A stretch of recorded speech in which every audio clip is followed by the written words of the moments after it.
Olá, seja muito bem-vindo a mais um episódio de Tona TED Talk. Eu sou Roberta Volpato, sua host.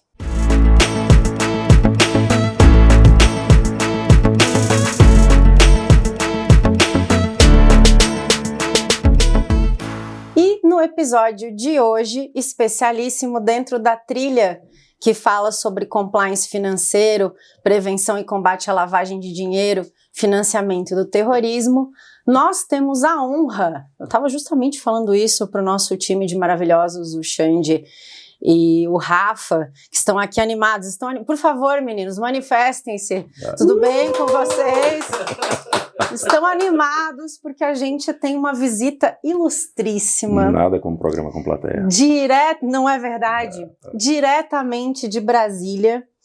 Para falar sobre isso com absoluta propriedade, trazer a visão panorâmica, a visão estratégica e a gente, então, amarrar 360, como eu costumo dizer, esse tema que é tão caro, não só para a sustentabilidade das organizações, mas do sistema em que a gente está inserido.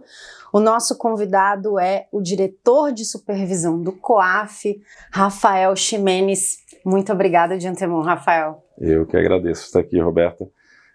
Eu costumo dizer que se a gente pudesse se multilocar assim, a gente do COAF estaria presente em todas as iniciativas qualificadas de tentar difundir conhecimento sobre o sistema de...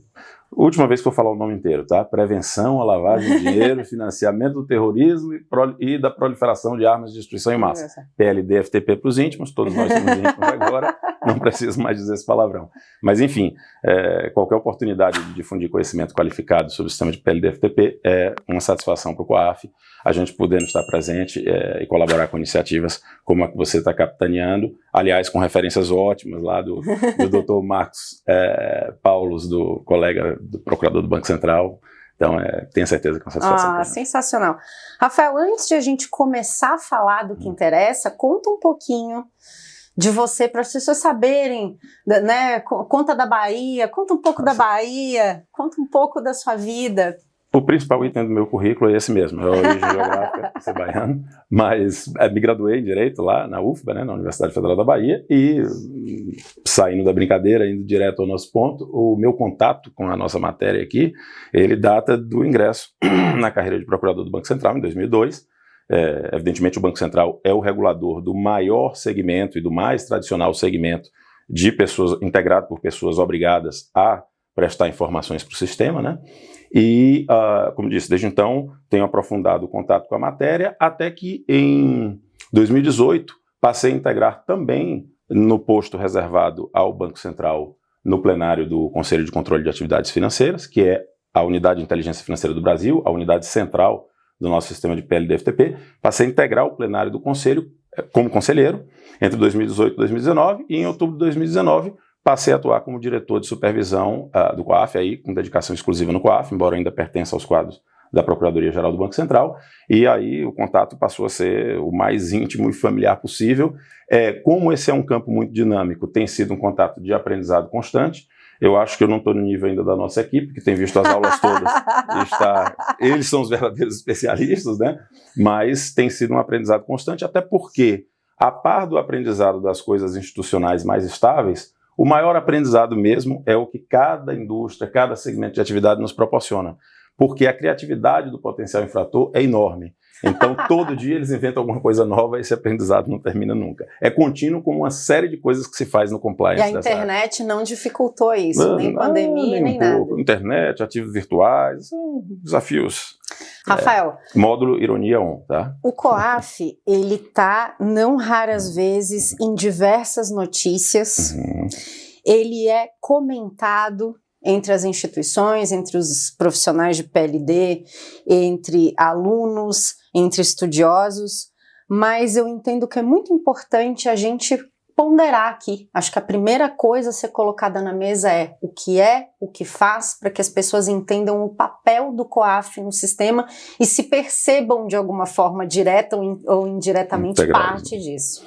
Então, eu sou obrigado a fazer um segundo agradecimento pelo acerto no alvo com essa pergunta. Primeiro porque ela me dá a oportunidade de fazer o disclaimer tradicional, que todos fazem, que eu estou falando aqui com base na minha experiência pessoal, não estou falando pela instituição, né? Ainda que, naturalmente, eu venho trazer a perspectiva do meu background, portanto, essa perspectiva mesmo que foi buscada.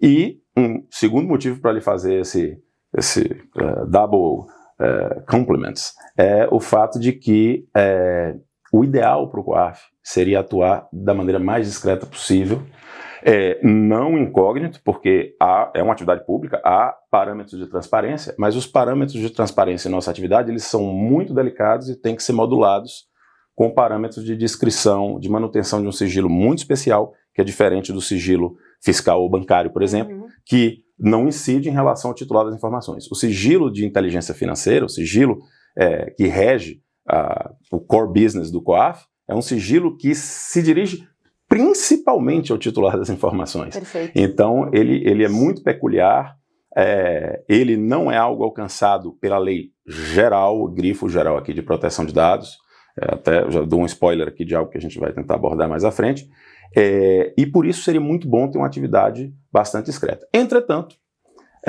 de uns 10 ou pouco mais de 10 anos para cá, o COAF tem estado presente nos noticiários a todo momento, e isso cria um primeiro desafio importante que tem a ver com a sua pergunta, que é o seguinte: nesse período anterior, há 10, 15 anos para trás, nós éramos ilustres desconhecidos. Já seria bom, por isso, dar alguma notícia de como é que a gente atua e tal. Depois dessas divulgações que não são necessariamente qualificadas, geralmente não são, aí nós nos tornamos ilustres mal conhecidos. E o ilustre mal conhecido, ele tem um trabalho adicional, porque ele precisa desfazer mitos e depois dizer o que faz. Então, vamos logo desfazer alguns mitos. O COAF não investiga, não é órgão de investigação. Há até uma referência, para aqueles que forem se aprofundar mais, há até uma referência, ou a palavra, ou ao substantivo investigação, ou ao verbo investigar, na exposição de motivos, a 692 do Ministério da Justiça de 96, mas, que era a exposição de motivos da proposição que viraria a Lei 9.613 de 98. Mas essa referência, se vocês olharem com cuidado, vocês vão ver que é uma referência lato sensu. A investigação lato sensu. Lato sensu, você pode dizer que a gente investiga, mas não é um órgão de investigação no sentido técnico da palavra. Nós não bloqueamos valores, nós não fazemos denúncias. Outro dia nos espantamos com uma notícia de que o STJ havia julgado um certo caso de relevo, etc., no qual o COAF sequer figurava, né, como parte, e que se teria dito nesse julgado que o COAF não dava a última palavra sobre algo constituir ou não crime. E isso vendido na manchete como se tivesse sido uma derrota do COAF. E nós, na verdade, estávamos exultantes, aplaudindo, felizes da vida, porque finalmente alguém tinha compreendido que a gente não quer dizer o que é crime e a gente não quer sequer ter a última palavra, a gente não quer sequer ter a primeira. A palavra zero para a gente está boa, porque o que a gente difunde para as autoridades competentes, essas sim, para investigar e para dizer o que é crime ou não, e isso num processo com várias etapas, o que o COAF difunde é apenas indícios. E o que as pessoas obrigadas a comunicar mandam para o COAF é menos do que indício, é potencial indício, é o que pode constituir indício.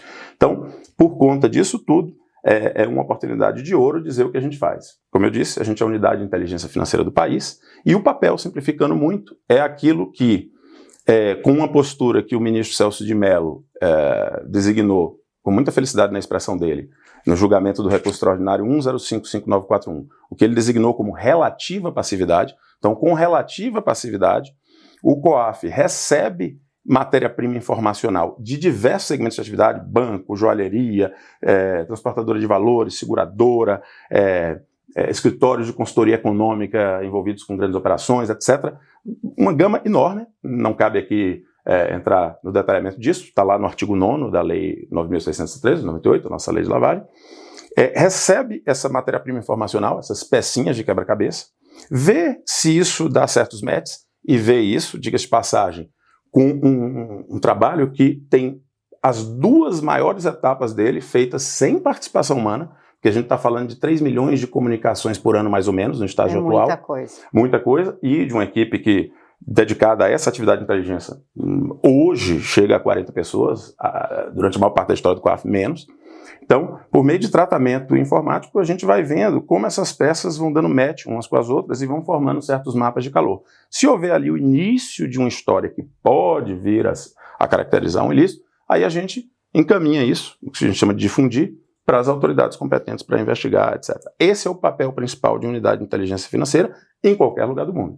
Essas instituições muito jovens, que foram concebidas ali no início da formação do sistema global de PLD-FTP, lá pela década de 90 e tal, foram sistematizadas em termos de convenção da ONU apenas com a Convenção de Palermo, em 2000, embora já houvesse, a técnica já caminhava no sentido de que os países tivessem um IF. A recomendação do GAFI, a recomendação 29, dentro das 40, era uma recomendação que preconizava que os países tivessem essa unidade de inteligência financeira para ter esse papel. E óbvio, como essa unidade de inteligência financeira ela acaba adquirindo um certo tipo de expertise, cada jurisdição vai dando a ela também algumas outras atribuições que não são essa típica, de receber com relativa passividade as informações e montar um início de um quebra-cabeça. Que tipo de atividades são essas? Algumas UIFs promovem bloqueio, não é o caso da brasileira. Algumas UIFs promovem treinamento especializado, a gente promove isso, não como um mandato específico, mas está previsto na Lei 13974, né? O inciso 2º nos dá esse mandato de mantermos interlocução com agentes do sistema, é o que nós estamos fazendo aqui, e algumas UIFs fazem supervisão dos setores que são obrigados a mandar comunicações para a sua função de inteligência. Alguns UIFs, como a Argentina, supervisionam todos os segmentos. Então, por exemplo, os deveres de PLD-FTP de um banco lá não são supervisionados pelo Banco Central da Argentina, né? São supervisionados pela UIF de lá. No Brasil, existe papel de supervisão da UIF? Existe, mas ele é residual.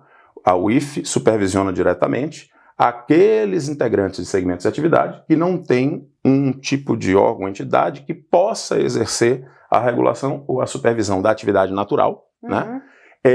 E aí, se está exercendo ou não a regulação de PLD-FTP, não é o caso, é apenas ele pode regular a atividade, então ele recebe de herança a competência da Lei 9.613. Para segmentos que não têm isso, exemplo, joalherias, não existe uma agência de regulação da atividade de joalheria, aí o COAF pode supervisionar, cabendo-lhe nada obstante, com base em discricionalidade técnica, definir que segmentos vão estar abrangidos nessa competência residual. Então são duas perguntas. Tem regulador próprio? Não posso entrar. Não tem? Posso entrar. É o caso de entrar, aí o plenário do COAF costuma analisar isso à luz de se há riscos reais ou não, e aí ele passa a diretamente em relação a esse setor, mas só em relação aos deveres de PLD-FTP, não em relação à atividade, né? Ele passa a regulamentar normativamente em nível infralegal os deveres regulatório administrativo de PLD-FTP, previstos nos artigos 10 e 11 da Lei de Lavagem, fiscalizar se esses deveres estão sendo cumpridos conforme essa regulamentação e punir em caso de descumprimento. Hoje, sob a alçada direta do COAF, nós só temos os segmentos de factoring, comércio de joias, pedras e metais preciosos, que não envolva lavra, pesquisa ou garimpo, porque nesse caso está sob a alçada da ANM, e que não seja feito a título de ativo cambial ou ativo financeiro, nesse caso está na alçada do Banco Central. Então, simplificando, joalheria ou algum tipo de artesão que faça suas obras com esse tipo de material. Bens de luxo e alto valor, que hoje é um alto valor que não está tão alto assim, tendo em vista a evolução aí do dólar, da moeda e tal, está em 10 mil, mas isso tende a ser repensado em breve, né? Horizonte curto. E aqueles que trabalham com negociação de direitos de transferência de atletas e artistas. São só esses 4 segmentos. E o COAF não faz nada em termos de supervisão em relação aos demais segmentos? Faz. Ele mantém interlocução com os demais supervisores, faz parte do nosso mandato, porque nós somos especialistas de PLD-FTP. Não somos clínicos gerais dos segmentos, mas somos especialistas de PLD-FTP, porque só regulamos e supervisionamos isso. Os outros têm uma regulação e supervisão da atividade finalística com vários tipos de preocupação, prudencial, de consumidor e tal, e também é de PLD-FTP. Então, em relação aos setores que não são esses 4, nós mantemos interlocução especializada sobre PLD-FTP com as demais autoridades, e em relação a esses 4 segmentos, aí nós fazemos o papel diretamente. Perfeito.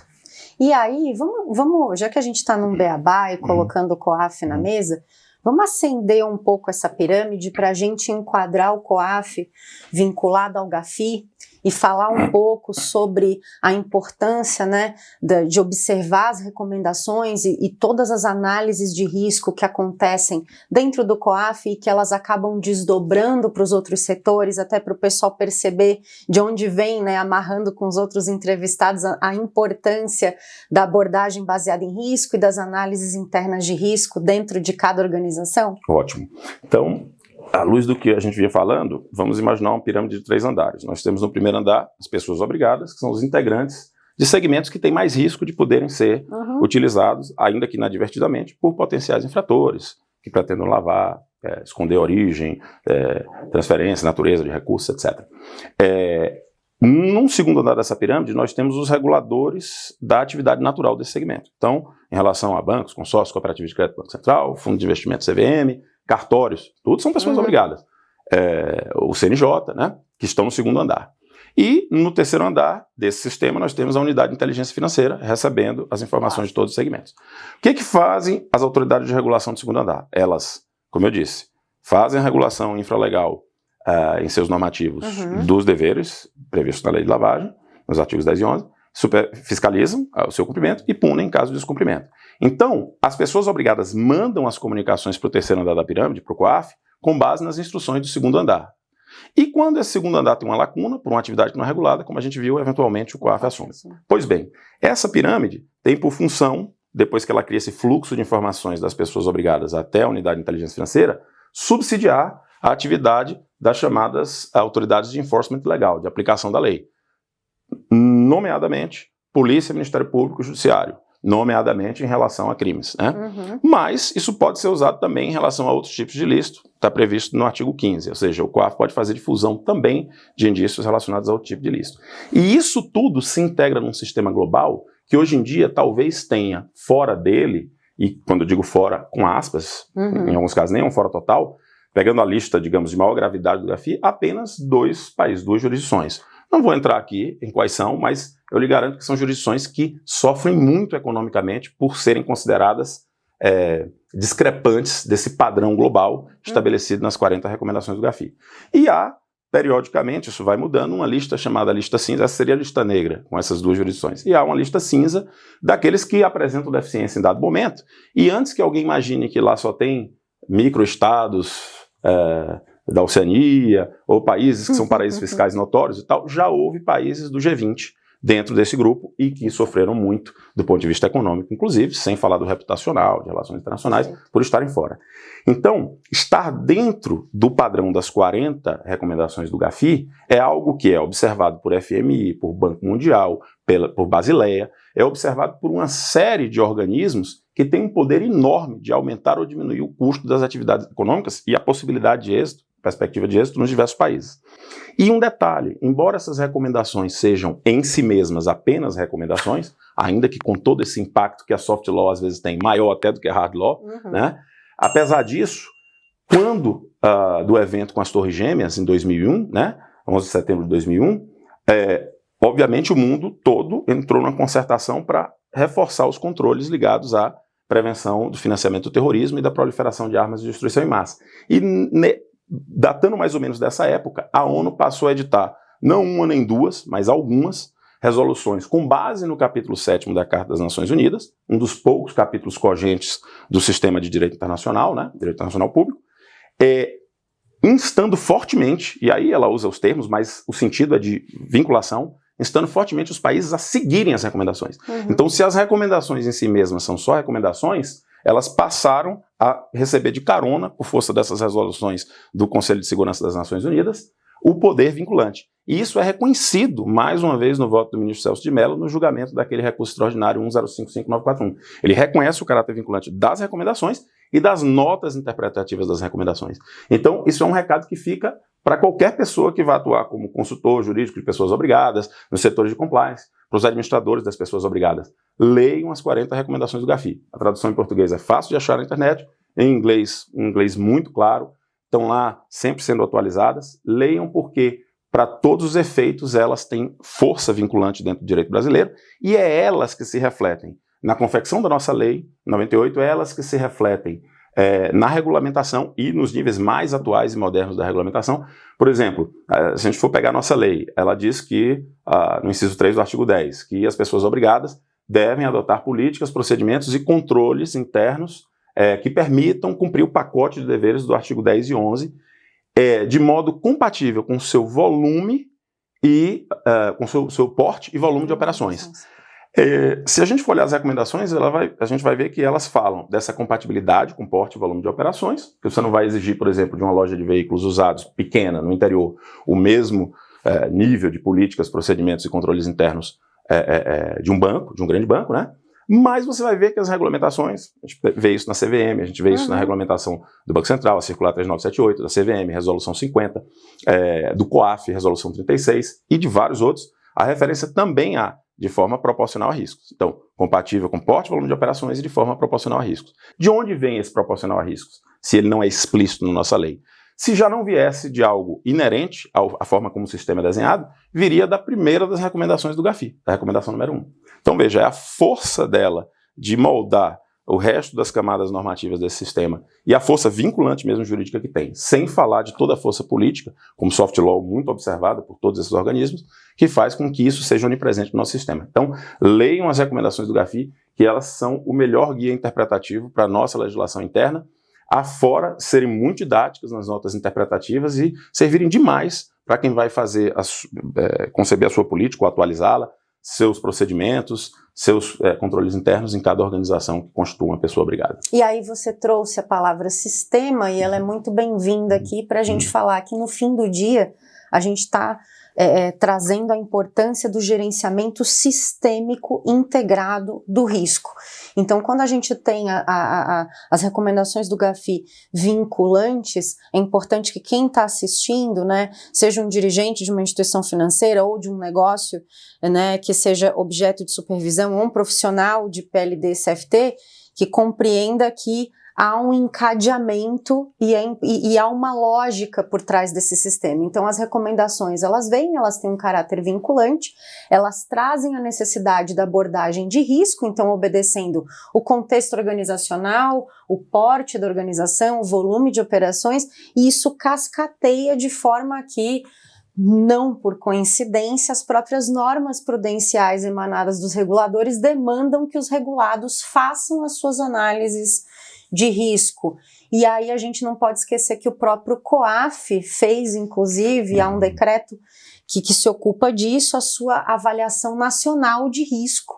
Ele coloca o Brasil em perspectiva, ancorado em informações que são trazidas das autoridades às quais ele difunde, e essas informações elas precisam estar, digamos assim, no dashboard das instituições reguladas como um parâmetro inicial, vamos dizer assim, para as análises de risco. Levantei uma baita bola para você remar aqui. Perfeito.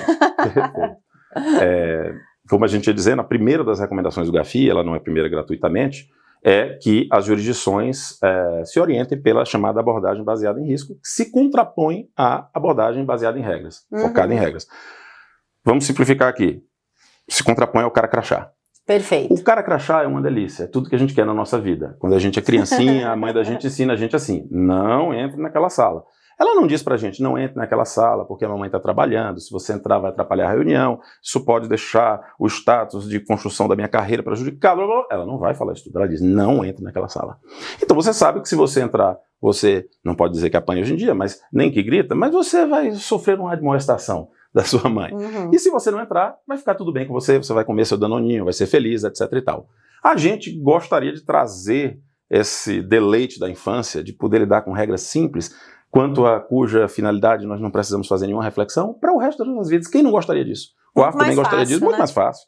Só que a má notícia, não é o estado do sistema de PLD-FTP em lugar nenhum do mundo. Isso não é um sadismo específico. Vou ter que te interromper para dizer, alô, você que hoje de manhã pediu uma planilha, fazer um copia e cola de assessment de risco de compliance PLD do seu colega que trabalha numa instituição financeira ou em outro setor da economia, para fazer, para se inspirar. Presta atenção no que o Rafael... Hoje é o primeiro dia do resto da sua vida. Já começou errando. Mas o que acontece? Essa recomendação não é a primeira à toa, e ela basicamente diz que você é pago para pensar em todos os lugares do mundo. E ela se dirige a todas as camadas do sistema de PLD-FTP de uma jurisdição. Então ela se dirige ao país. O país tem que moldar o seu sistema de PLD-FTP com abordagem baseada em risco. E isso envolve uma série de coisas, inclusive fazer periodicamente avaliações nacionais de risco. Nós fizemos a nossa primeira, agora, já depois de 2020, né, já, digamos assim, estimulados pelo fato de que passaríamos pela 4ª rodada de avaliação do nosso sistema de PLD-FTP pelo GAFI, uma avaliação que tem impactos enormes, né, ainda está em curso, mas já nas suas etapas finais, né? recebemos a visita in situ dos avaliadores em março, o país e tal, né? Enfim, o país tem que moldar, então ele tem que fazer suas leis pensando em risco e não em uma forma linear de proteção dos setores. Ele vai dirigir para os setores mais arriscados, etc. Vai fazer sua avaliação nacional de riscos, por meio da qual ele vai reconhecer suas vulnerabilidades, seus pontos de maior risco e tal, e deixar isso divulgado para o sistema. Ela se dirige à unidade de inteligência financeira, que vai fazer seus trabalhos de difusão pensando nisso também. Veja. Seus planos de ação, seus controles, olhando para o que precisa. E isso, inclusive a difusão. Para as autoridades daquele segundo nível da pirâmide de regulação, que vão fazer suas regulações pensando nisso, vão orientar seus trabalhos de fiscalização. Os recursos são limitados, eles não têm como fiscalizar melhor tudo. Alocação de recursos. Melhor alocação de recursos. Vão orientar suas fiscalizações para aquilo onde há risco maior. E para as pessoas obrigadas, para todo o sistema. Na verdade, ela se dirige até para os clientes do fluxo de informações, né? Ela se dirige até para a polícia, Ministério Público, etc. E o que é que acontece? Há poucas exceções a isso, então vale a pena destacar. Então, por exemplo, a questão de comunicação de movimentações suspeitas ou de bloqueio de ativos de quem se encontra em lista do Conselho de Segurança das Nações Unidas ou de seus comitês de sanções por se considerar envolvido com terrorismo. Esse é um raro caso em que o bloqueio é feito automaticamente, você não precisa pensar em risco. No mais, você está sempre pensando em risco nesse sistema. E aí, pensar em risco, como você disse muito bem, não aplique seus recursos, seu custo de observância linearmente. Concentre ele naquilo que é maior risco. Óbvio que para esse sistema funcionar, ele pressupõe que você conheça seus riscos. O país vai conhecer por meio da análise nacional, os setores capitaneados por seus reguladores vão conhecer por meio das análises setoriais, e cada pessoa obrigada no terceiro andar da pirâmide vai conhecer por meio da sua avaliação interna de riscos. E um detalhe, como disse a Roberta, não faça copia e cola de outrem, porque isso é a sua impressão digital. E detalhe, essa impressão digital é uma faca de dois gumes. Se bem utilizada, ela corta bem dos dois lados. Se mal utilizada, ela corta mal dos dois lados.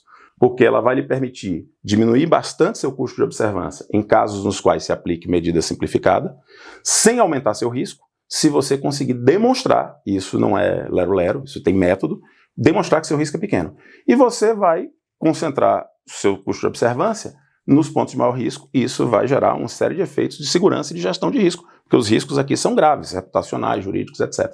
Então, quem sabe fazer bem a sua avaliação de risco, conhecer bem seus riscos e conceber bem seus tratamentos, e mais tarde controlar para ver se isso foi efetivo, por meio de análise de efetividade, está salvo, vai passar muito bem por esse sistema. E veja, a recomendação de que se adote abordagem baseada em risco sempre existiu. Está lá na primeira, desde os primórdios das recomendações do GAFI, né? Lá desde a década de 90. O problema é que isso se intensificou muito, do ponto de vista da cobrança dos supervisores, do próprio GAFI, etc.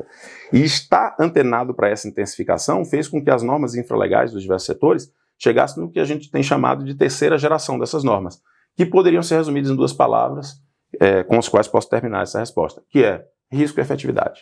Não é para inglês ver, não é cara crachá. É risco e efetividade.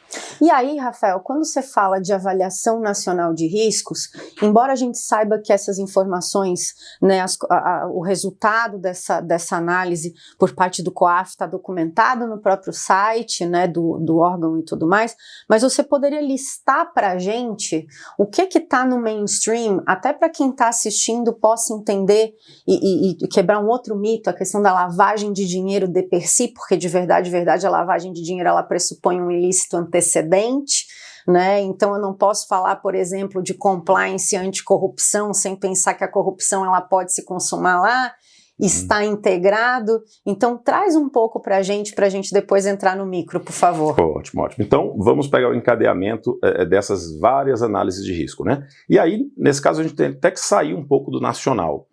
Veja, a gente tem o GAFI, que é o principal fórum intergovernamental que estabelece o padrão global das políticas de PLD-FTP, como a gente viu, são espalhadas pelo mundo inteiro, amplamente, né? E a gente tem, nas diversas regiões do globo, espécies de pequenos GAFIs regionais. Então aqui a gente tem o GAFILAT, por exemplo, da América Latina. E tanto o GAFI, ele vai, digamos, assinalando, fazendo um remark ali, de temas que estão mais quentes em cada época. Então teve uma época que o GAFI, globalmente, esteve muito preocupado com a questão do desenvolvimento inicial da tecnologia dos ativos virtuais, né? Que alguns chamam de criptomoeda, enfim, mas foi consagrado com a expressão virtual assets lá num segundo parágrafo introduzido na recomendação 15 das 40 do GAFI, e em várias notas interpretativas sobre isso. Então, ali ele já deu um primeiro mapa de calor. Os organismos regionais da América Latina, da Ásia, etc., olham aquilo e se orientam por isso. E as avaliações nacionais e tudo mais. Então, veja, aí, digamos, o GAFI-LAT já teve uma preocupação em que, num dos seus ciclos anuais de planejamento, etc., vou citar aqui um exemplo, para a gente ir lá de cima, ele deu um destaque à questão da mineração ilegal, tá? Na região. Principalmente ali a região amazônica, que envolve fronteiras de vários países, etc. Tal. Isso recebeu um destaque do GAFI-LAT. E olha que interessante, a gente está falando de uma tecnologia de transferência de valor multimilenar, se a gente for pensar na LID, as primeiras moedas metálicas, a gente está falando de coisa de 6 mil anos e tal, e algo super moderno em termos de tecnologia de transferência de valor, que são os ativos virtuais. E essa coisa do antigo e do novo é algo que tem que estar muito presente, né? Não é porque algo não é arriscado só por ser novo, embora tudo que é novo precise de uma prévia análise de risco, como recomenda a recomendação 15, né, do GAFI, e não é porque algo é antigo que a gente está com todos os problemas resolvidos de lavagem. A criatividade dos infratores é grande. Pois bem, quando foi feita a avaliação nacional de risco, alguns focos de risco maior de crimes antecedentes que geravam lavagem eram bastante intuitivos. Então, a corrupção, por exemplo, apareceu como tradicionalmente um crime antecedente importante dentro das práticas de lavagem que eram conhecidas nas tipologias próprias aqui do Brasil. Mas, por exemplo, a questão da mineração, embora os trabalhos que foram diagnosticando isso datem lá de 2018, não era algo que estivesse institucionalmente tão bem sedimentado. Então aparece como uma certa novidade. E a questão dos ativos virtuais também aparece.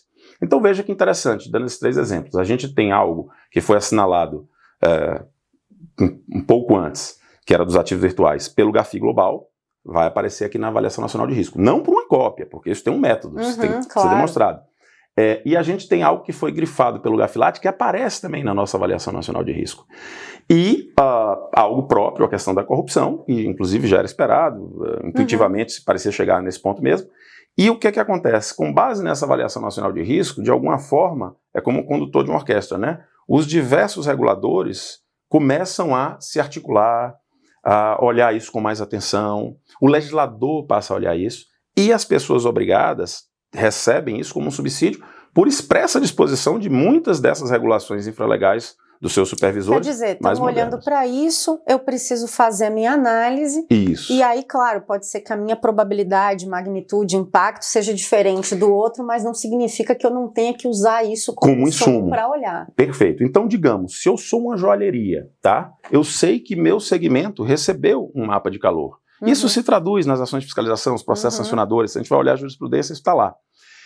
Então, se eu faço esse tipo de negócio, eu talvez vá subir as categorias de risco que talvez numa avaliação anterior eu tivesse deixado baixas. Por quê? Porque eu tenho um insumo mostrando que isso é importante no nosso sistema. Mas veja, isso é como a parte geral vai se capilarizando. Agora vamos à parte específica, né? Que também está previsto em boa parte dessas regulamentações mais modernas. Lá se diz que para fazer sua avaliação de risco você tem que ter o perfil da sua clientela, que são vários tipos de clientes, o perfil de você próprio. Então, se você atua com comércio de joias, pedras, metais preciosos, num contexto em que isso recebe lá um spot, você tem que considerar isso como um insumo. O perfil de risco das suas atividades, chame elas do que quiser, porque muita gente pensa que o compliance de PLD-FTP só incide sobre as atividades que fizeram alguém ser pessoa obrigada. Primeiro que isso pode ser praticado, a gente vai ver mais adiante, por quem não é pessoa obrigada também, e eventualmente pode ser uma decisão negocial muito acertada. Segundo, que para quem é pessoa obrigada, que tem que fazer por dever, esse dever não incide só sobre a atividade fim que fez ela estar lá no rol do artigo 9º. Esse dever incide sobre todas as atividades dela, até porque esse é um ambiente em que a essência prevalece sobre a forma. Então, se incidisse todo o dever de precaução, de conhecer o cliente e tal, só sobre a atividade fim, o sujeito poderia perfeitamente fazer um bypass e receber um pagamento por meio da empresa de serviços gerais que faz a limpeza do estabelecimento dele, né? Então, incide sobre todos os negócios. Em geral, as normas dizem isso de forma muito clara e enfática. Então, veja, o sujeito está ali, tem que conhecer, como eu disse, o perfil do seu cliente, de si próprio, das suas atividades, sejam elas quais forem, finalísticas ou não, eventuais ou não, E o perfil, inclusive envolvendo novas tecnologias, novos modelos de negócio, etc. E o perfil também de seus funcionários, colaboradores, parceiros de negócio relevantes, etc. Tem que conhecer esses 4 perfis, tá? Pelo menos esses 4 perfis têm que ser considerados na avaliação de risco. E quanto ao perfil dele próprio, né? Ele tem que olhar, por exemplo, a região em que ele atua. Uma coisa é quem atua numa região de fronteira, outra coisa é quem atua numa região com pouco problema de criminalidade, outra coisa é quem atua numa capital, mas perto de uma comunidade em que, porventura, possa haver grupos criminosos organizados, importantes, com ação impactante, né? Uma coisa é quem atua com um modelo de negócio presencial, outra coisa é quem atua com um modelo de negócio virtual, que tem um onboarding digital, que tem riscos e oportunidades diferentes de quem atende no balcão. Então, veja, é isso que se pede. Por isso o copy-paste não funciona. Porque você vai olhar uma referência geral, e aí não precisa fazer copy-paste, está lá na internet. Olha a referência geral, Avaliação Nacional de Risco. A referência geral pode? Pode. Isso é um input, é um insumo. Leve em conta. Agora, esse é o primeiro passo. Você vai ter que conhecer o seu risco próprio. E quem é o especialista para conhecer o seu risco próprio? Você próprio. Só que você vai ter que fazer isso. Talvez você não tenha metodologia. Aí talvez valha a pena, sim, contratar serviço, consultoria, assessoria para metodologia. Mas quem sabe os riscos da sua atividade, quem sabe o que você próprio faz, é você. No final do dia. Então, esse é um casamento de um conhecimento geral, use como insumo, com um conhecimento muito peculiar e capilarizado. Aliás, é por isso que esse sistema é baseado na colaboração imposta às pessoas obrigadas. Não é pelo desejo de criar mais um custo de observância. É porque quem sabe o que é normal no seu segmento de atividade, o especialista disso é você. Se você sabe o que é normal, por contraposição, você sabe o que é normal. Sabendo o que é normal, você sabe o que é arriscado e você sabe o que eventualmente pode precisar de um tratamento especial, em termos de aprofundar diligências para conhecer seu cliente, em termos de fazer um registro mais detalhado do tipo de atividade que é mais arriscada e que porventura se mostra normal no seu segmento, e, sobretudo, em termos de fazer tudo isso, naquela perspectiva sistêmica que você se referiu, Roberto, para gerar o resultado final do ponto de vista da pessoa obrigada, que é comunicações de qualidade para a unidade de inteligência financeira.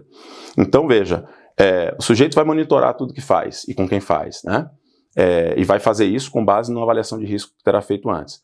Ele vai selecionar algumas dessas atividades que ele está monitorando por conta das características dela, em termos da parte envolvida, do modo como foi paga, da forma como foi paga, da discrepância dessa forma em relação ao que é o padrão de mercado, ao que é normal.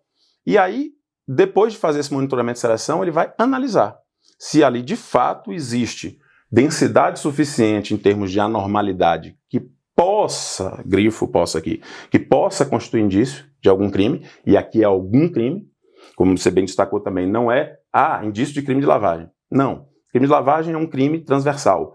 É por conta dele, porque ele permite que o criminoso se valha dos frutos do crime que praticou, que existem os outros crimes.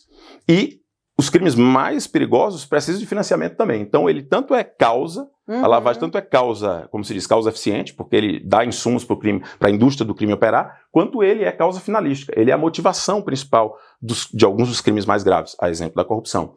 Então, veja, esse é um crime transversal e ele se relaciona com outros crimes.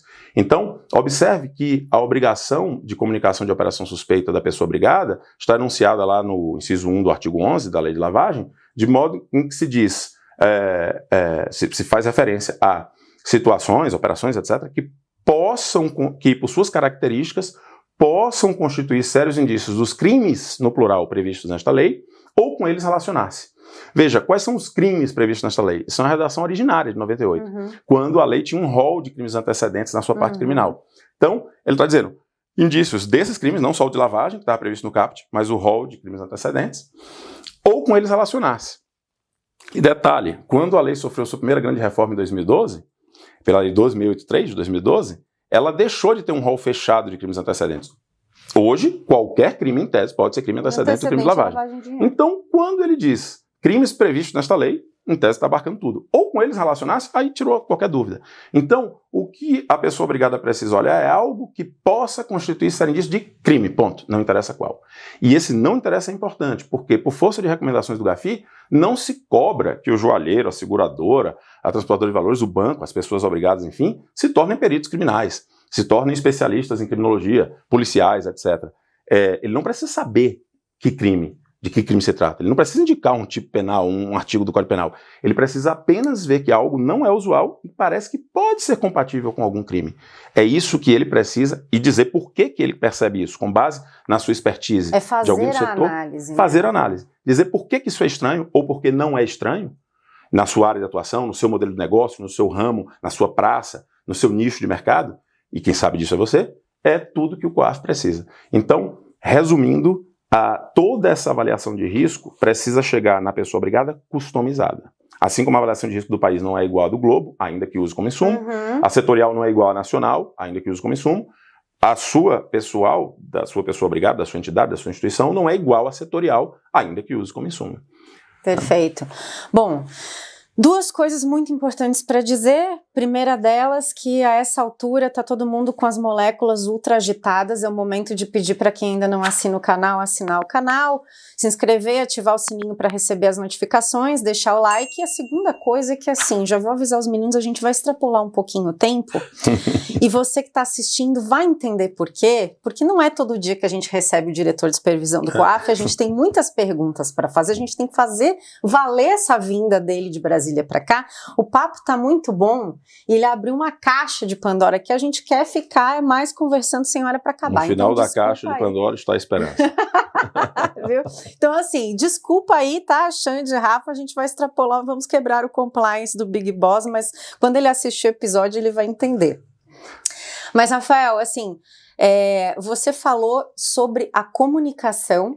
Você já descreveu de alguma forma o que é uma comunicação qualificada para o COAF, que, com perdão do trocadilho, é uma comunicação com descrição? Isso, perfeito. Com descrição. E você, além de falar da comunicação, você jogou luz na importância da análise. Eu acho importante deixar isso claro aqui, porque não raras vezes a gente falava isso no armap do episódio, os profissionais de PLD, eles acham que o dever, enquanto representantes, enquanto responsáveis dentro de uma organização que precisa comunicar, que o papel deles é comunicar.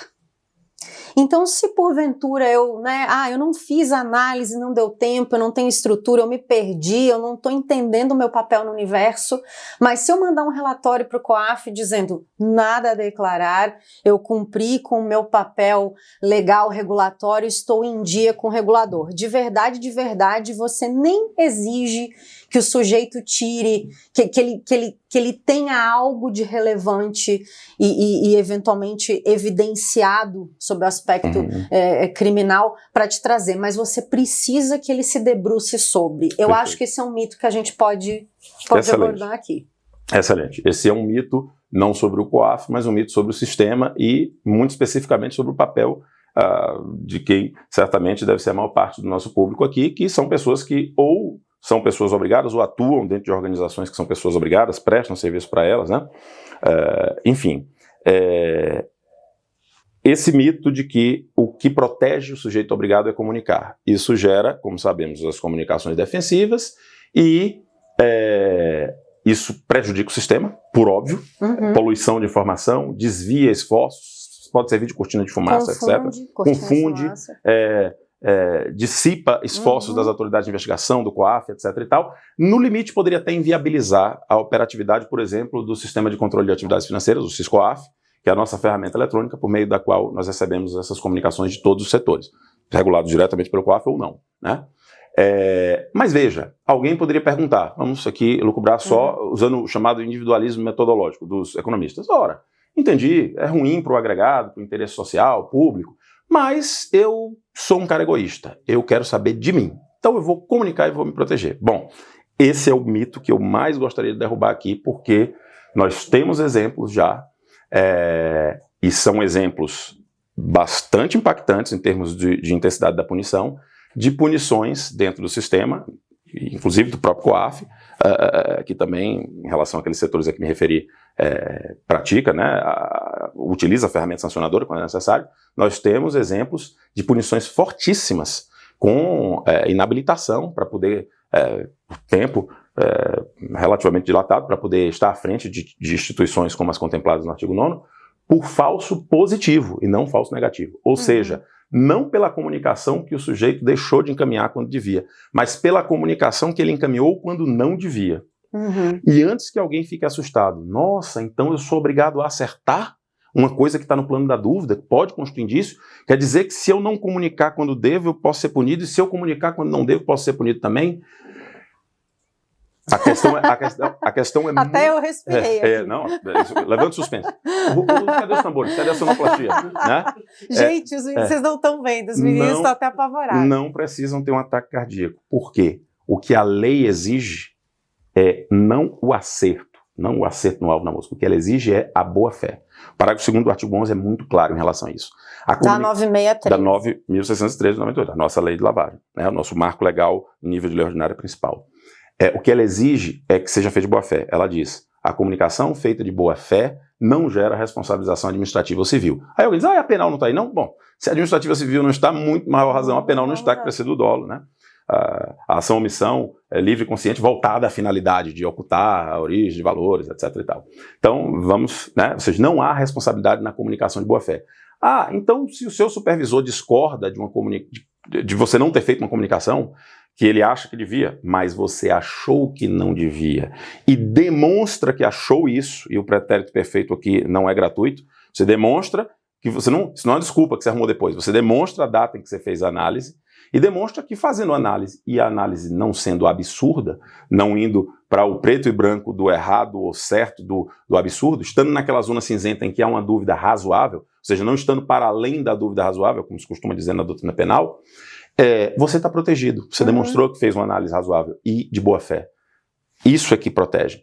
Se você fez uma comunicação que eventualmente seu supervisor achou que você não deveria ter feito, ou mesmo o COAF achou que talvez não agregasse muito, mas você consignou a sua análise para fazê-la num campo do formulário eletrônico do SIS-COAF chamado informações adicionais, que é importantíssimo, tem que ser levado muito a sério.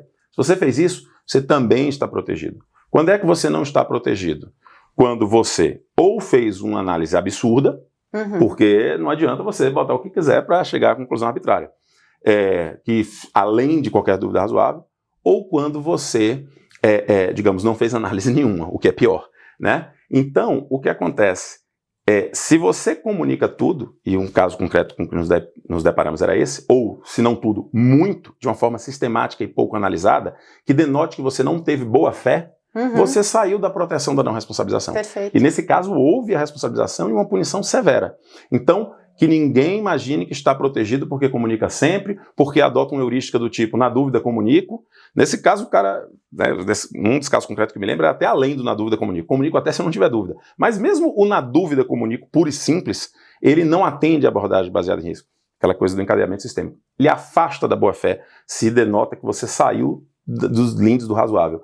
Então, o que protege? Não, mas eu quero me proteger. E eu não estou naquele quadro que a gente falou da mãe que diz, não entre na sala, porque agora as linhas são um pouco nebulosas. Ela diz assim, não me atrapalhe no meu trabalho. Pode ser que ela esteja fazendo a reunião fora daquela sala, em outro lugar. Você já está maiorzinho, já é um adolescente, já tem discernimento para saber que ali ela está em trabalho, não vou atrapalhar. Pode ser que você erre, porque às vezes você viu que ela estava falando algo como nós aqui, um pouco engraçado, né, em tom de blague, e ele achou que era uma conversa com um amigo. Se sua mãe reconhecer que foi de boa fé, você não vai ser punido. Se ela reconhecer que não foi de boa fé, você pode até fingir que está respeitando uma regra, uma abordagem baseada em regra, não entrou naquela sala e tal, não vai colar.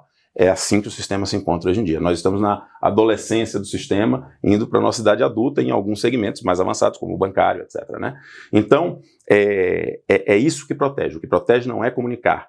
Comunicar atrapalha o interesse social e põe em risco o seu interesse individual, como pessoa obrigada. O que protege é monitorar o que você faz, selecionar quando tiver algo estranho e, quando tiver essa seleção, analisar e registrar essa análise e a época em que ela aconteceu. Se sua conclusão é por não comunicar, porque embora tenha um outro sinal, você chegou à conclusão, mas, por exemplo, houve uma doação, ou alguém, vamos imaginar uma loja de veículos, alguém comprou um carro para terceiro, mas você pega e descobre que esse terceiro é o neto do sujeito.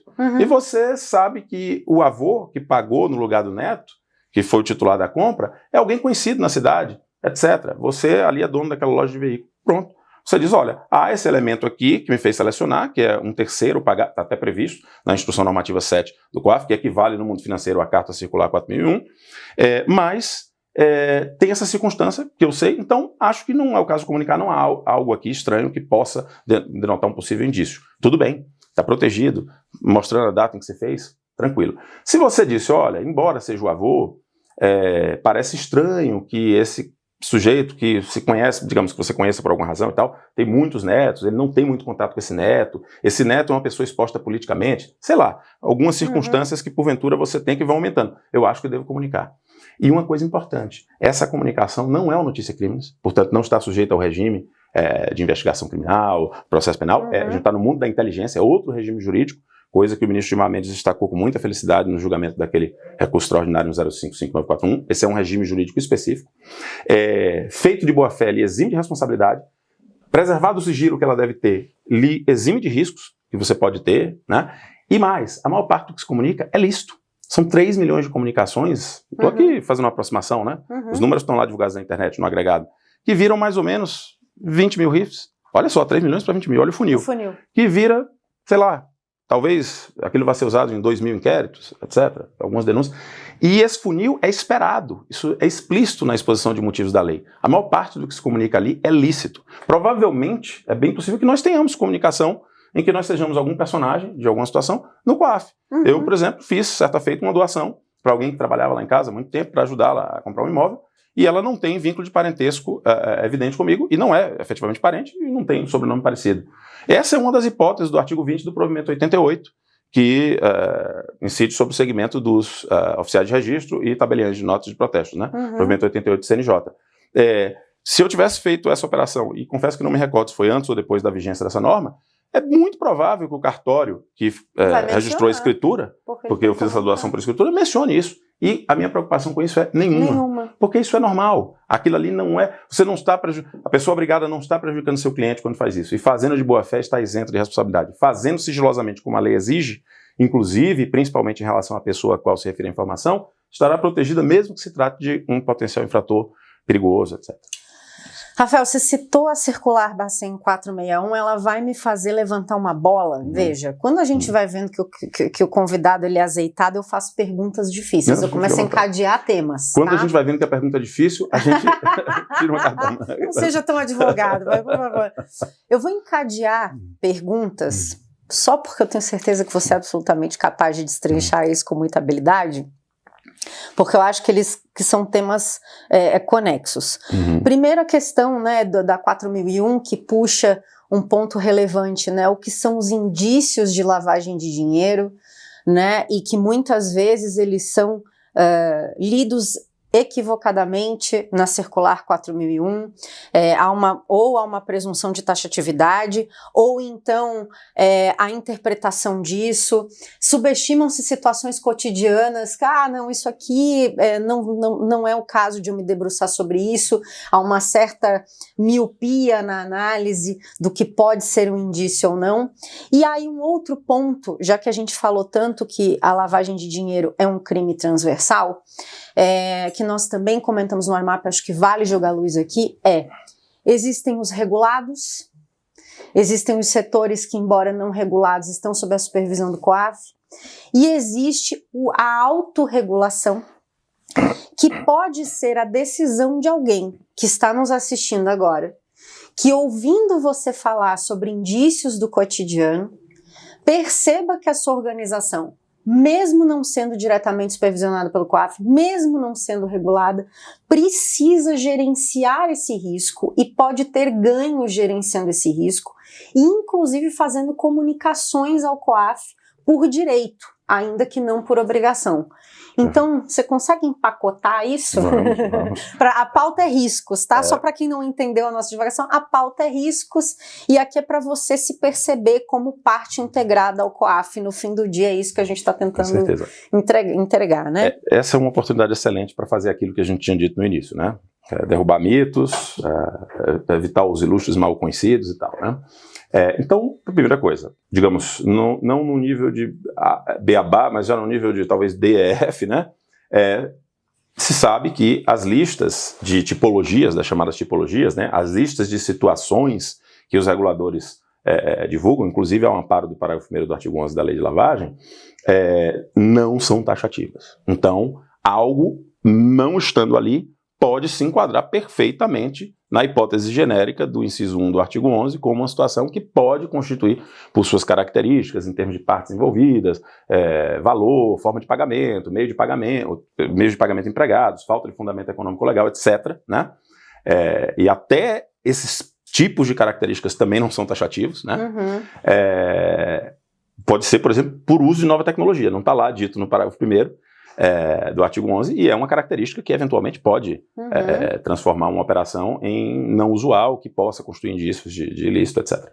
Então, o que acontece? Por essas características, essa situação pode constituir indícios de crime. E aí eu vou interromper para dizer o seguinte, que você, que é um profissional de compliance, que não necessariamente trabalha para o sistema financeiro, mas está pegando aqui que de verdade a lavagem de dinheiro é transversal, interessa para sua organização, vale visitar a Circular 4001/100 para entender porque ali constam indícios que podem de alguma forma conversar com o dia a dia da operação da sua empresa. Perfeito, perfeito. O sistema normativo principal, o marco normativo principal do Banco Central e, portanto, que incide em matéria de PLD-FTP sobre as pessoas obrigadas, autorizadas a funcionar pelo Banco Central. Mas... Isso. São a Circular 3978, de 20 de janeiro de 2020, se eu não estou enganado, e a Carta Circular 4001, que também é de 2020, ou talvez, enfim, mas o número está lá, é fácil de achar no site, etc. Essa lista é muito importante, ela é um guia e tanto, como disse a Roberta aqui, deve ser visitada, deve ser conhecida, e até fora do âmbito financeiro. Aquilo, com certeza. Né, foi pensado para a indústria financeira, mas eventualmente pode trazer insights de reconhecimento de situações... Muito do material do sistema financeiro é inspiracional para o setor, outros mesmo não regulado. Com certeza. Mas ela não é taxativa. Então, algo que não está ali pode entrar na hipótese de situação que possa constituir sério indício e que, portanto, deva ser analisada com especial atenção para, a depender da conclusão, gerar uma comunicação com a AF ou não. Só que aí vamos para as próximas letras. Aí já tem um pulo do gato maior.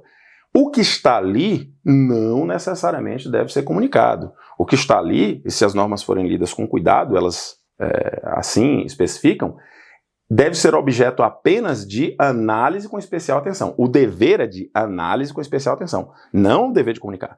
A depender da conclusão que se tenha após essa análise com especial atenção é que se comunica ou não. Então, algo que não está ali pode ter de ser comunicado nessas listas e algo que está nessas listas pode não ter de ser comunicado. Essas listas são uma mera referência exemplificativa, tá? E quando eu digo que elas são uma mera referência exemplificativa, já que a gente está falando de exemplo, então eu vou dar um exemplo de uma situação. Obviamente não vou citar nomes e nem elementos concretos que permitam identificá-la, porque é sigiloso, mas de uma situação que foi um caso interessante, em que um integrante de uma pessoa obrigada, posso falar até que é do setor bancário, porque é o maior dos setores, não estou identificando nada, a gente imagina sempre que se um banco for comunicar, ele vai fazer isso com base em balancete, dados financeiros, movimentação, etc. Mas veja essa situação. Ele percebia que sempre após os finais de semana, um certo grupo de garotas que pareciam ser adolescentes, pré-adolescentes, apareciam na agência bancária. Quer dizer, esse fato, óbvio, a depender de como a instituição organize, ela pode deixar descentralizadas as comunicações ou colocar uma área centralizada para fazer as comunicações, mas de toda forma ela se alimenta da narrativa de quem está lá fazendo o atendimento.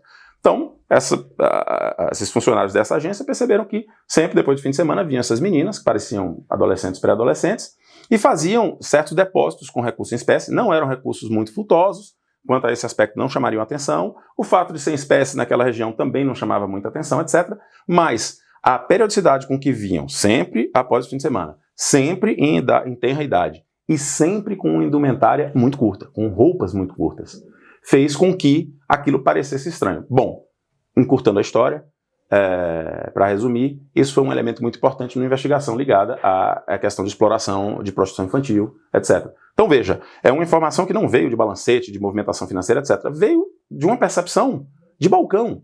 Quantas vezes isso não pode acontecer? Uma situação em que numa venda de veículos, você vê alguém que tem sinais exteriores de pobreza, né? Isso costuma dizer sinais exteriores de quê? Você vê alguém com sinais exteriores de pobreza fazendo a aquisição de um veículo com alguém do lado com sinais exteriores de riqueza. E aí isso pode gerar uma suspeita de que aquele sujeito deve ser usado como laranja, por exemplo. Então, o tipo de circunstância que pode gerar esse caráter não usual, digno de receber a análise com especial atenção, por dever, isso é dever, não é porque não está na lista, né? E eventual comunicação não está nessa lista. E muitas das coisas que estão nessas listas não devem ser comunicadas, principalmente quando o regulador, e isso é comum no início, quando um segmento acaba de entrar. Então vamos dar um exemplo de um segmento como o dos cartórios, que é no lado não financeiro, das APNFDs, né, atividades e profissões não financeiras designadas como pessoas obrigadas, é o maior desses segmentos, tem um volume de comunicações, quantidade, que chega a ser comparável ao financeiro, né? É natural quando um segmento está entrando, ele busca mais, está na infância, né, da sua experiência com o sistema. Então ele busca mais um matiz de abordagem baseada em regra. Então ele procura estabelecer muitas hipóteses exemplificativas para as análises de comunicação suspeita e, às vezes, pior do que isso, muitas hipóteses objetivas de comunicação independentemente de análise ou outra consideração. No preciosismo de estou sendo diligente. Estou sendo diligente, estou olhando e tal. Estou aderente. É a criança que quer dizer que é um bom menino para a mãe e não passa perto da sala até quando ela não está, aquela coisa toda. Veja, esse início é tolerável como início, mas óbvio que isso polui a base, óbvio que isso tem pouca densidade e pouca, não é um nível de utilidade tão alto. Aquele funil, né, que a gente falou, está muito aberto, né? Mas o fato é, ali, se a gente for olhar, por exemplo, na lista do artigo 20, de hipóteses que têm que ser analisadas com especial atenção, uma delas, me recordo agora, é se alguma operação for feita no cartório por pessoa estrangeira. Peraí, só por ser estrangeiro? Então, veja, qualquer cliente estrangeiro que você tiver, ele está dizendo que você vai ter que fazer uma análise com especial atenção. E quem sou eu para questionar a opção do regulador, que é o dono da interpretação autêntica da norma que ele é dita. Está ditando isso por abordagem de risco. Por abordagem de risco, ele entende qual é o setor, talvez num primeiro momento de ingresso do segmento, que aconteceu recentemente, só em 2020, seja necessário que tenha esse cuidado especial mesmo, depois ele pode fazer as modulações, chegar mais perto do alvo, diminuir a largueza desse funil. Mas o fato essa parece uma hipótese muito tênue, né, de situação que exige análise com especial atenção. Então, isso tudo é para dizer que essas coisas são muito moduláveis, essas listas são meras referências. Como meras referências, você pode, inclusive, observar de outros setores. É preciso, digamos, até no caso das hipóteses de comunicação automática, né, que recebe o jargão de comunicação de operação em espécie, porque a maioria das hipóteses automáticas, geralmente, são situações em que você usa recurso em espécie, ou título ao portador, ou seja, meios que geram anonimato, né? Título ao portador, o Brasil, desde a década de 90, passou por um enxugamento muito grande do seu ordenamento das hipóteses de título ao portador. Mas tem aquela coisa de lei que pega e não pega. Então, por exemplo, cheque. A lei do real prevê que cheques acima de R$100 têm que ser nominativos, todos. E, no entanto, a gente vê cheques acima desse valor que circulam não nominativos. O portador garante anonimato. Então, geralmente, essas hipóteses automáticas são, olha, em caso em que a operação envolver, no caso do sistema bancário, da circular 3978, recurso em espécie acima de 50 mil. No caso de bens de alto valor, resolução 25 COAF, recurso em espécie acima de 25 mil, espécie ou título ao portador e tal. Nesses casos, você comunica sem nem fazer análise, né? Então, essa comunicação não tem tanto valor porque não absorve tanto sua expertise. Tem que ser feito, é uma obrigação, porque ex ante o poder normativo já disse, isso é estranho. E é estranho mesmo, alguém fazer uma operação com 30 mil. Né? Quem é que anda com 30 mil na rua? Ainda mais com o nível de criminalidade que você tem hoje em dia, né? O custo de transação, risco, tudo. Então, veja, o poder normativo, ex ante, disse, olha, eu acho que isso você não precisa nem analisar. Verificou, comunique. Mas essas outras situações, com muito maior razão, elas têm que ser muito claramente interpretadas como situações que geram o dever de análise, e dever de análise não se confunde com o dever de comunicação, e comunicar, como a gente viu, não é o que protege. O que protege é documentar a análise. Seja a sua conclusão por comunicar ou não. Sendo essa conclusão razoável, você está dentro do palio da boa-fé, está protegido. E aí, para a gente plugar na questão da autorregulação... Você me perdoa, exato, perfeito, era isso. Acabei esquecendo. Eu ia comentar, parte. Vou levantar para facilitar, para você Ótimo. Ter mais insumo de síntese. Sim. Na verdade, quem está ouvindo e não está obrigado por não fazer, por trabalhar numa organização, dirigir uma organização que não seja regulada ou que não está diretamente supervisionada pelo COAF, percebe que há situações que a gente está comentando aqui e outras que vocês vão entender visitando a Circular 4.001 Bacen, que são perfeitamente comparáveis ao dia a dia dessas organizações e que possivelmente justificariam que fossem inseridas nos assessments de risco de compliance dessas organizações, para que elas, mesmo que não sejam reguladas, mas elas se autorregulem por entenderem que isso pode acabar de alguma forma impactando financeira, juridicamente ou reputacionalmente os seus negócios. Perfeito. Excelente observação, Roberto. Veja, as pessoas obrigadas, por que elas são obrigadas? Do ponto de vista jurídico, a base disso está no nosso artigo 144 da Constituição, que diz que a segurança pública é um dever, um direito e uma responsabilidade de todos. Então veja, a base de ela ser uma responsabilidade de todos faz com que, partindo desse comando constitucional, o legislador diga, seguindo a abordagem baseada em risco, olha, certas atividades têm um risco muito grande de poderem ser usadas por lavadores. Potenciais lavadores. Lavadores incentivam a indústria do crime como um todo. Eu preciso fazer uma política de segurança pública, então vamos fazer um certo equilíbrio de ônus e bônus aqui. Essas pessoas que exercem essas atividades, que são legítimas, têm amparo constitucional na livre iniciativa, que é fundamento da República Federativa do Brasil, no artigo 1º lá, inciso 3, inciso 2º, se não me engano, inciso 2º. Essas, desculpa a conversa de advogado, são os cacoetes, não, né? Não, fica Mas, tranquilo. enfim, essa base faz com que o legislador diga, isso aqui tem mais risco, então eu vou exigir dessa pessoa que tem o benefício dessa atividade, que me entregue uma matéria-prima informacional importante para fazer a política de segurança. E isso é bom para essa pessoa. Se por um lado vai gerar custo de observância, por outro lado, como essa atividade é mais arriscada, se ela colaborar direitinho comigo, ela é como se ela estivesse pré-constituindo um início de prova de que ela não se viu engajada dolosamente em algum esquema. Ela pode ter sido utilizada por um potencial infrator inadvertidamente, mas ela foi diligente e me comunicou que tinha algo estranho, então provavelmente não é ela que está ali envolvida. E aí vou te cortar para dizer o seguinte, né? Aqui um ponto importante para entender que todos nós somos atores na segurança pública do sistema. Perfeito. Porque muitas vezes a gente delega isso para as instituições, quando na verdade nós temos o nosso papel enquanto cidadãos de fazer isso. Então a importância de a gente estar contribuindo, né? Perfeito, perfeito. Então, dentro desse contexto aí, certo grupo pode causar um risco maior para a sociedade e ele tem esse dever diferenciado, e isso é bom na medida em que ele pode usar isso para gerir o seu risco e se proteger do pior dos problemas, que não é o custo de observância, não é uma eventual sanção administrativa caso ele deixe de fazer algo. O pior dos problemas é depois ver sua atividade envolvida na suspeita de que ela pode ter contribuído para um escândalo rumoroso, etc. Esse impacto reputacional jurídico pode destruir instituições. Pode. Talvez esse seja o setor do compliance, porque o compliance tem várias dimensões, né? Talvez esse seja o setor do compliance mais importante, porque escândalos de lavagem não são escândalos pequenos, são, né, vultosos.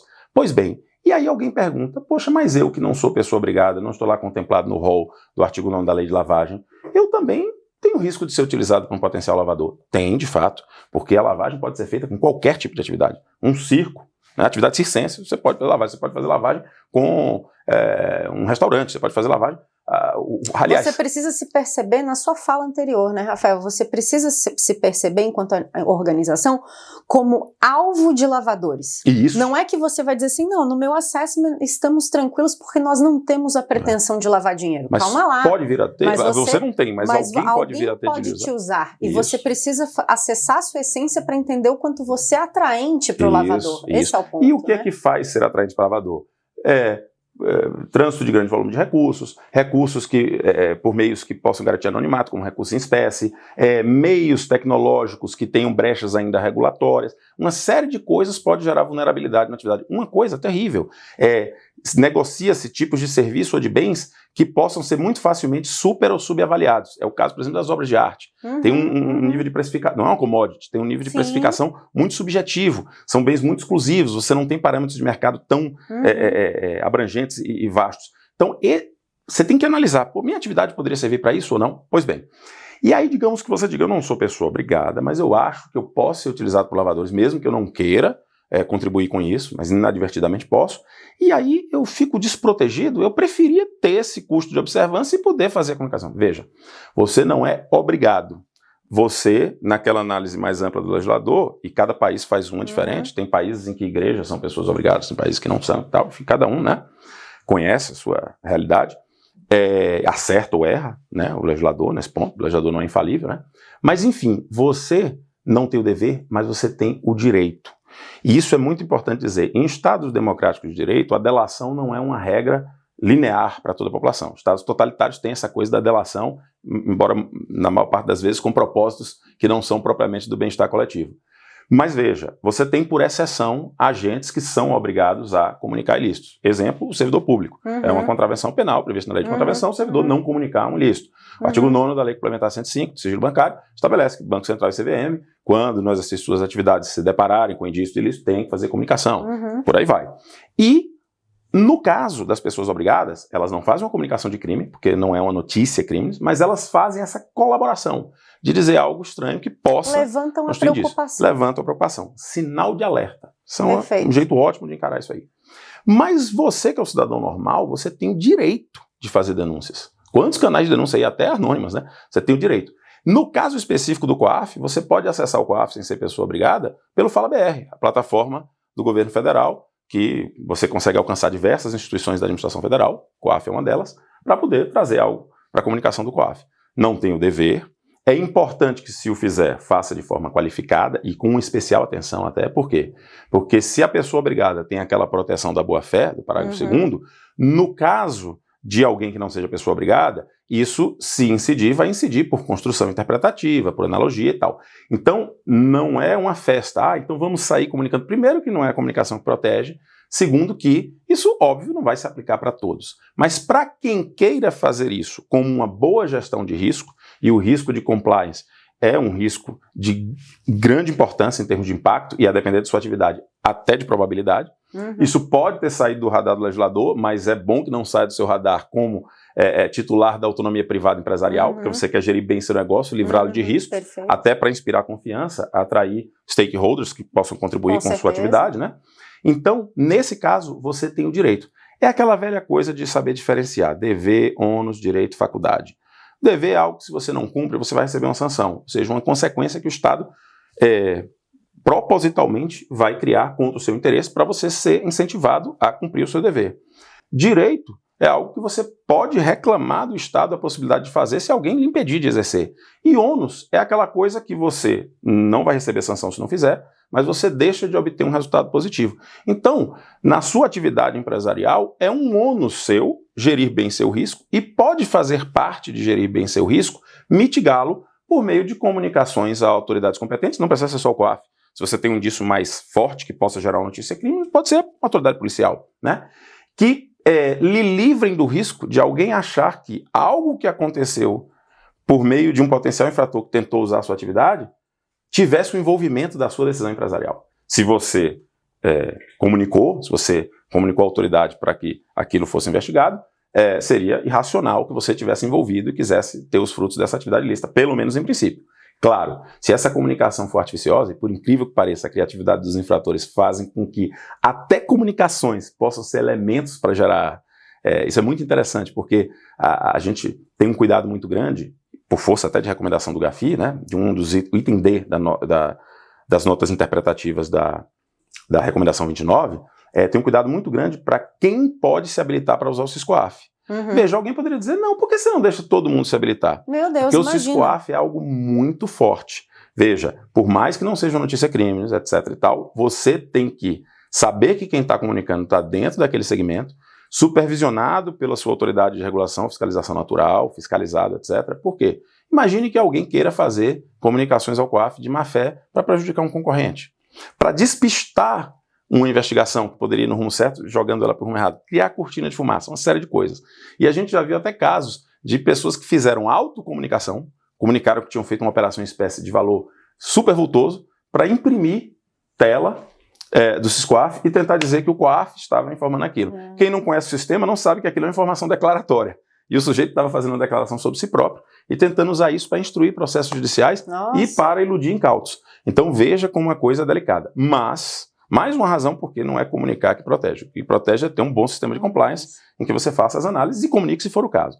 Então, isso está à disposição de qualquer agente, ainda que não seja pessoa obrigada, porque qualquer agente pode adotar, não por dever, mas por referência, os modelos normativos como referência, como mera referência, que entenda pertinentes para construir políticas, procedimentos e controles que permitam monitorar suas atividades, selecionar aquelas que tenham algum tipo de atipicidade inicial e fazer essas análises. E um detalhe importante, o ideal isso é meio como médico, né? Cada especialista médico diz, não, você vá 2 vezes por ano, vá 2 vezes por ano. Se a gente fosse em todos, ia passar 365 dias e indo. ainda é o médico. Olha, quem sou eu? Não tenho escolaridade nenhuma em medicina, talvez seja o caso de você ir mesmo os 365 dias. Mas o fato é óbvio que há muitos custos de observância para a atividade empresarial. A compliance tributária, o compliance ambiental, o compliance de defesa do consumidor, o compliance, etc. O ideal em termos de inteligência empresarial, e aqui eu digo sem ser empresário, mas pelo que eu vejo como boas práticas de lugares em que essas políticas foram bem estabelecidas, nos supervisores com que tem um contato, né, ou nas próprias supervisionados, é o sujeito que sabe utilizar a sinergia dessas coisas. Perfeito. Veja, é preciso conhecer o cliente para lucrar? Em algumas atividades é fundamental. Só para dar um exemplo, seguro. Ora, se você já tem que conhecer para a sua atividade fim, você, com poucas transformações, ou talvez reutilização mesmo, ganho de escopo, você está conhecendo para fins de lavagem e para outros. Você precisa conhecer a sua atividade para geri-la bem, gerar indicadores, então precisa. Então, veja, uma vez eu vi um depoimento de um dirigente de factoring. Olha, quando eu percebi como isso podia ser útil para a minha gestão de risco do negócio, da atividade fim, né, para evitar perdas, o risco de crédito, eu comecei a fazer isso de forma muito mais tranquila e meu custo de observância passou a diminuir, que eu passei a usar essas sinergias. Agora, um certo cuidado que você tem que ter. E aí me permita fazer esse esclarecimento, que eu acho que isso é muito útil para as pessoas, porque há muita dúvida em relação à Lei Geral de Proteção de Dados hoje em dia, né? Olha, a Lei Geral de Proteção de Dados, então eu vou ter que dizer para o sujeito que vou comunicar com o COAF, etc. A Lei Geral de Proteção de Dados, o nome já está dizendo, é uma lei geral. E os três, olha o cacuete de advogado, todo lado de um advogado aqui, muito habilitada, muito capacitada, os 3 critérios para você resolver aparentes antinomias entre as normas, ou seja, aparentes conflitos entre uma norma que diz uma coisa e outra que diz outra, o primeiro deles, hierarquia. Então veja, a LGPD, Lei 13.709 de 2017, é uma lei ordinária. A Lei 9.603 de 98 é uma lei ordinária também. Hierarquia, empate. Segundo critério, especialidade. Como diziam os latinos, para gastar o nosso latim, lex specialis derogat lex generalis. A lei especial derroga a lei geral. E o terceiro critério é o critério de posterioridade. Porque alguém diz, mas a Lei Geral de Proteção de Dados é de 2017, a outra é de 98. Não, o segundo critério é de especialidade. Então a lei de lavagem é especial em relação à lei que se autoproclama na sua emenda como Lei Geral de Proteção de Dados. E te interrompendo para dizer o seguinte, a própria Lei Geral de Proteção de Dados diz, dentre seus princípios, que a base legal é uma das possibilidades de dispensa da não obrigatoriedade da coleta do consentimento. Perfeito. Então, nesse caso, quando a gente está falando de compliance PLD, é importante que você que está assistindo entenda que a fundamentação para você coletar os dados cadastrais, ela é antifraude. Isso. Existe uma outra lei que demanda que você faça isso e essa lei serve de base para justificar por que você não precisa pedir consentimento para o titular de dados. Perfeito. Então esse é o ponto. Perfeito. E vamos além. Você não precisa do consentimento porque você está fazendo por um dever legal, mas mesmo nos casos em que se tem tratamento de dados sem pedido de consentimento, por cumprimento de uma obrigação legal, por exemplo, a LGPD prevê como um núcleo mínimo ali, alguns núcleos mínimos do direito do titular da informação, um dos núcleos mínimos é saber do tratamento do dado. Perfeito. Pois bem, o regime especial da lavagem da PLD-FTP, ele prevê justamente o contrário. Ele prevê a vedação do chamado tipping off, da dica. Ele prevê lá no artigo 11.2, que tem o dever da obrigação, diz, olha, as pessoas obrigadas deverão comunicar ao COAF em 24 horas, abstendo-se de dar ciência de tal ato a qualquer pessoa, inclusive aquela a qual se refere a informação.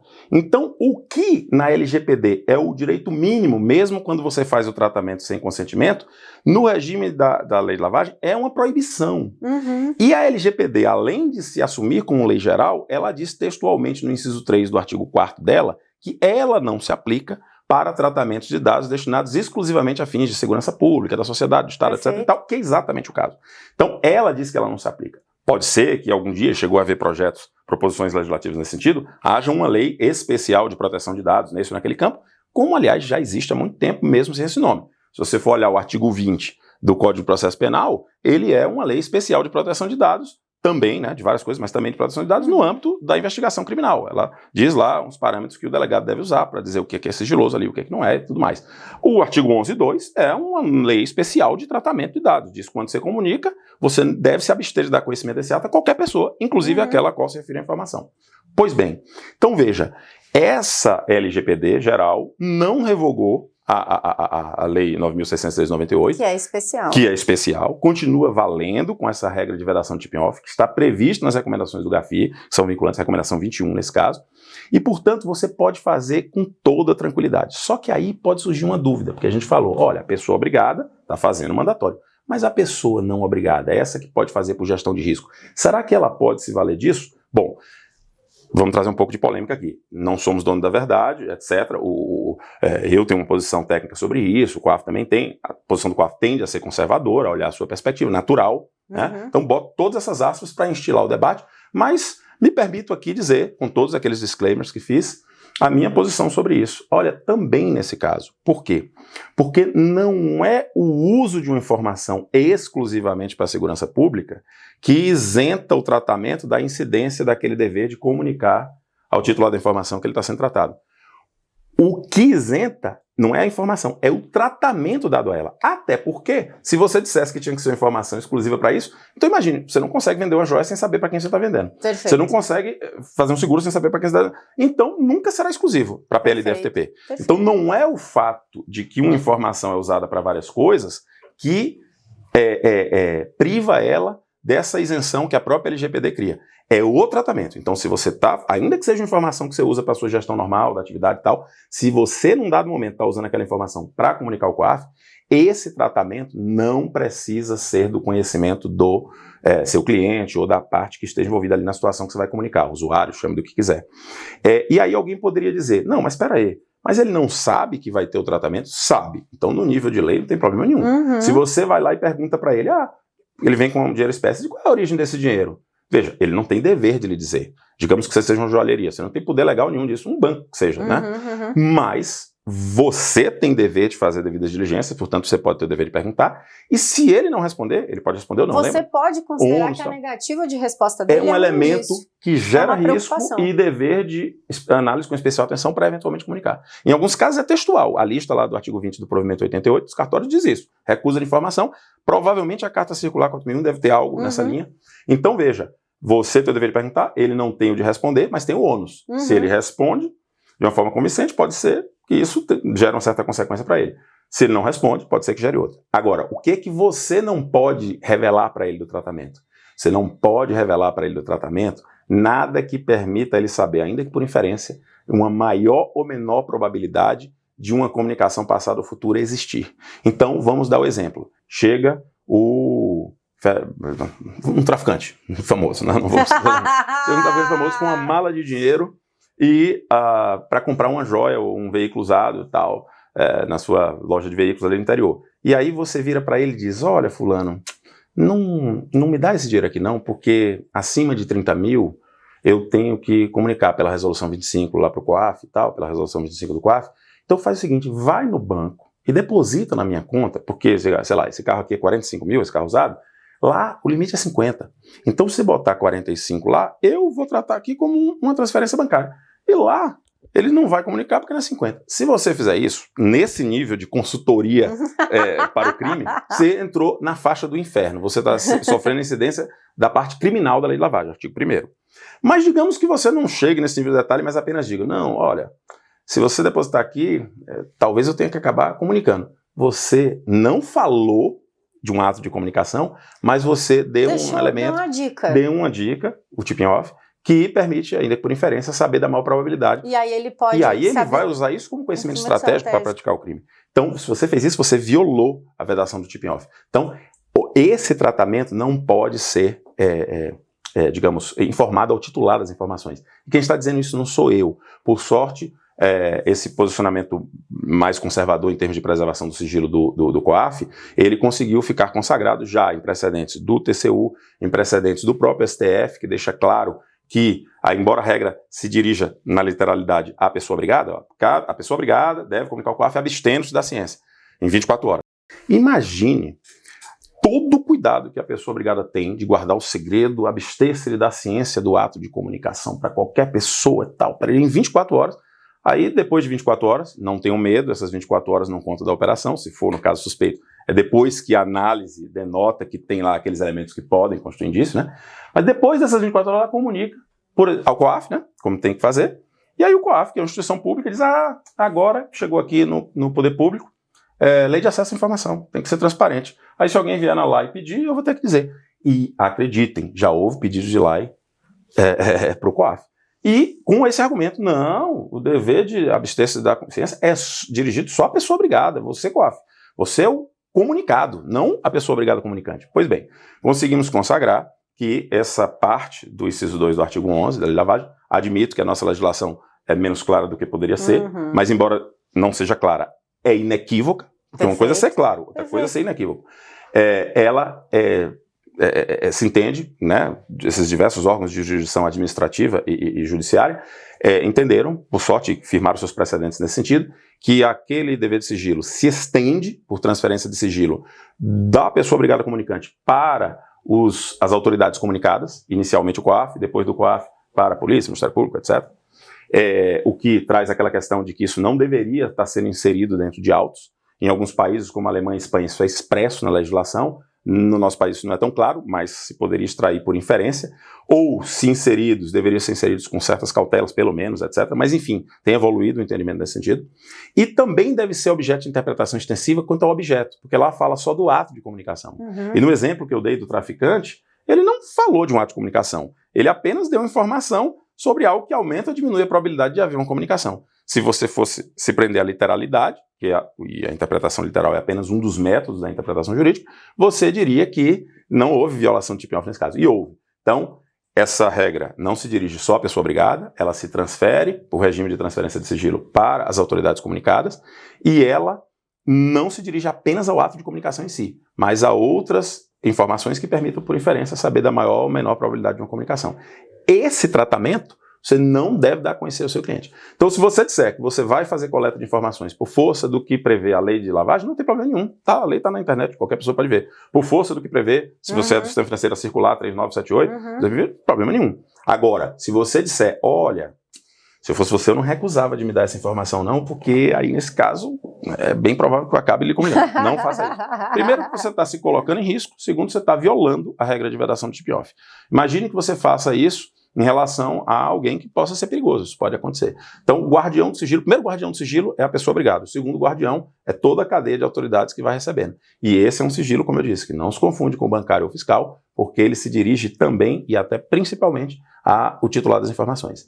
Esse é um fluxo de informações sobre o qual não incide, como a gente viu, a LGPD geral, né? Ela própria diz isso, ao se reconhecer como geral, na sua ementa, no seu título, e em seu artigo 4º, inciso 3º, e, portanto, essa é uma dica fundamental para quem vai lidar com as pessoas obrigadas, porque há sempre essa dúvida. Nossa, a LGPD vai me impedir de fazer. Não vai lhe impedir de nada. O artigo 11, inciso 2 não foi revogado. Continue fazendo suas comunicações e não avise a ninguém se fez ou não fez, ou se há maior ou menor probabilidade de fazer por conta de alguma circunstância concreta. O que você pode dizer é que você coleta informações para fins de cumprir a legislação, que é pública, todo mundo conhece. Ai, que aula! Eu sei que vocês devem estar cansados, meninos, é muito tecnicismo, mas assim, quem está assistindo, um privilégio ouvir diretamente da fonte, né, Rafael, e desmistificando tantas coisas. A gente vai encerrando, eu vou abrir para suas considerações finais. Se você ainda não se inscreveu no canal, fica aqui mais uma vez o lembrete, já deixa o like, ativa o sininho para receber notificações de novos conteúdos. Rafael, muito, muito obrigada, foi incrível. Vocês gostaram? Vocês gostaram. Tá, olha, isso significa que vocês vão me ajudar a me defender pro Big Boss quando falar que a gente extrapolou o tempo. Eles estão aplicando aí a coisa de olhar a referência do Jô Soares, assim como a caneca aqui também e tal. Rafa, tô perdoada da edição. Você vai topar essa super aula? Xande, tudo bem? Tá tudo certo? Rafael, uma satisfação enorme. Vou deixar aberto para você fazer suas considerações finais e, né, já te antecipo a nossa alegria, né, e nossa honra. Bem curtinho, reiterar o agradecimento e grifar, repisar também aquele recado. O que protege, seja a pessoa obrigada, seja aquele que não é pessoa obrigada, mas quer ter o seu sistema de compliance, etc. O que protege é fazer uma análise, é ter uma política, procedimentos e controles bem montada, baseado numa visão de risco, que seja atualizada periodicamente, passe por uma análise de efetividade, se está sendo efetivo ou não. Isso pode ser com base em amostras grandes ou pode ser com base em casos. Reengenharia de um caso que gerou uma mídia negativa e que não foi detectado pelo seu sistema, né? Enfim, fazendo essas políticas e analisando o que é estranho. Você sabe o que é normal no seu segmento, então é você que sabe o que é estranho. Analisando o que é estranho para fins de concluir que se comunica ou não, registrando essa análise e a data em que ela aconteceu, é isso que ele protege. O que ele protege não é comunicar, e o COAF não tem foco em quantidade de comunicação. O COAF tem foco em qualidade de comunicação. O que a gente precisa... precisa de mais ou menos comunicação. Preciso de comunicação de qualidade. Ninguém tem a pretensão de que a comunicação acerte no alvo. É um funil. Mas se esse funil é muito aberto, ele perde eficácia e aumenta o custo para toda a sociedade.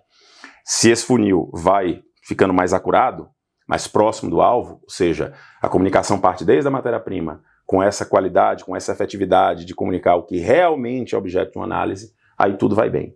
E, para terminar, lembrando, recursos tecnológicos são muito bem-vindos, tanto para a realização dos negócios, quanto para esse universo também, mas não dispensam o fator humano. Então, por exemplo, monitoramento, seleção, análise e comunicação. O monitoramento e a seleção podem se beneficiar demais e quase que inteiramente de atuação de tecnologia. Para você ter agilidade, cruzamento de dados, mas a interpretação ela tem que acontecer. A análise pode até ter ferramentas, mas não vá botar o ChatGPT para fazer essa análise. Essa análise tem que ser você. Pode ser que as máquinas cheguem lá. Ele jogou e saiu correndo, hein? Isso. Jogou na hora que saiu correndo, hein? O elemento humano para... No final do dia, quando comunicar, quando apertar o Enter, a responsabilidade é do dirigente, para fins de lavagem, é do dirigente da empresa. Meninos, uma salva de palmas. Vamos parabenizar nosso convidado diretamente de Brasília hoje, mais baiano. Isso. No RG e no coração. Isso. Eu conversei com Rafael Ximenes. Muito obrigada, Rafael. Muito obrigada a você que nos assistiu, paciente, forte e resistente até aqui. Dúvidas, angústias, anseios, desilusões amorosas ou não, sugestões, elogios, vocês deixam nos comentários do post. A gente se vê na próxima. Muito obrigada e até lá.